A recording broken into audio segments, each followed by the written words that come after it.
Respirer, respirer, c'est bien beau, mais je fais ça tous les jours. Puis finalement, quand je suis très anxieuse ou stressée, ça marche pas, ça change rien.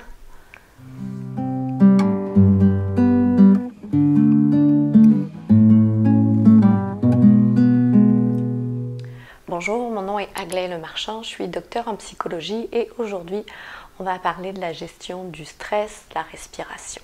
Je sais que ça peut paraître un peu évident pour beaucoup d'entre vous que respirer, faire des respirations diaphragmatiques, abdominales, profondes, peu importe le nom qu'on lui donne, c'est comme une évidence. Puis souvent les gens vont dire « ça ne fonctionne pas ». Ça ne fonctionne pas quand je vis l'événement, quand je suis dans le stress, ça déborde, puis ça ne fonctionne pas. Mais est-ce que vous avez déjà pensé à courir un marathon?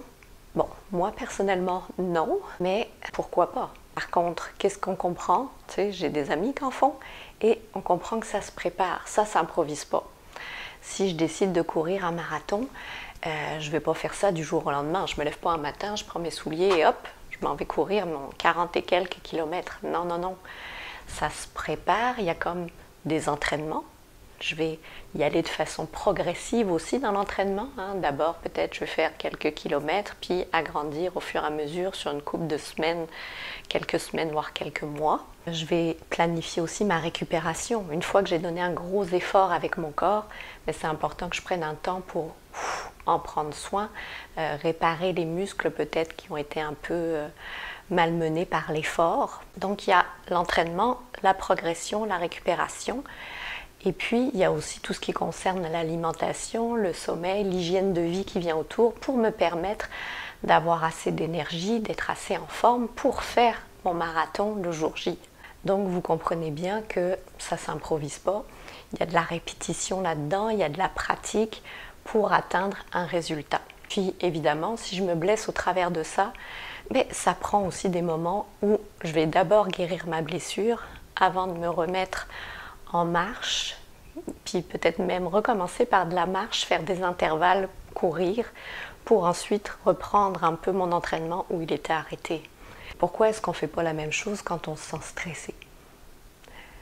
Je ne le sais pas, parce que souvent on est poussé par la performance, on a envie que ça aille vite, on veut être efficace, on a envie ou on admire les autres, on se compare, fait qu'on veut que nous aussi ça avance, ça évolue. Donc, qu'est-ce que ça prend pour gérer son stress? C'est sûr qu'il y a plusieurs informations là qui sont à reconnaître, mais j'ai envie de dire la technique de respiration, même si elle paraît banale et commune et connue de tous, mais c'est une solution qui fonctionne dans le court terme, dans l'immédiat, parce que ça permet à mon cerveau de lui dire il n'y a pas de danger, tu peux te calmer, prends ça relax, puis ça va bien aller. Si je ne me pratique pas, c'est sûr que le jour où ça arrive, je ne vais pas y penser. Mon cerveau va être en mode survie, ça va déborder de partout. C'est pas là que je vais me dire « Ah oui, c'est quoi déjà qu'on m'a dit? Attends, c'est comment?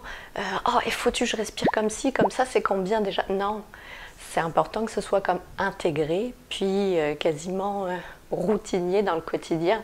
Si je ne fais pas l'effort de l'intégrer dans mon quotidien à plusieurs reprises, c'est sûr que quand je vais être en panique ou très stressée le jour J ou peu importe à quel moment, j'arriverai pas à l'utiliser, fait que c'est sûr que ça fonctionnera pas. Fait que c'est de prendre un peu conscience de ok, c'est quoi que je veux pour moi dans ma vie et comment je veux réussir à peut-être désamorcer le stress qui, soit dit en passant, n'est pas l'ennemi à abattre.